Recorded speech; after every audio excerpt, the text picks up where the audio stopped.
धनबाद जिला session court के जज उत्तम आनंद की मौत मामले में एसएसपी ऑफिस में एसआईटी की मीटिंग हुई। दोनों मुलजिमीन लखन वर्मा और राहुल वर्मा को गिरफ्तार कर लिया गया है।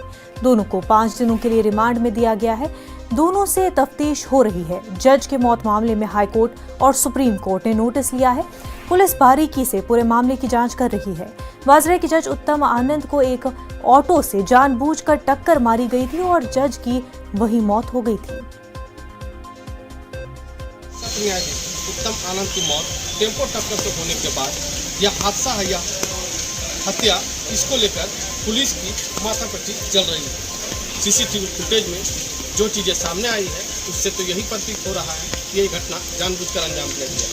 इसको लेकर हाई कोर्ट और सुप्रीम कोर्ट दोनों ही इस मामले को संज्ञान ली है और जिसके बाद से एसआईटी का गठन हुआ, जहाँ एडीजे संजय लाकर के नेतृत्व में आईजी प्रिया दुबे, बोकारो डीआईजी मयूर पटेल और थाना एसएसपी संजीव कुमार के साथ एसआईटी टीम की बैठक हो रही है। यहाँ पर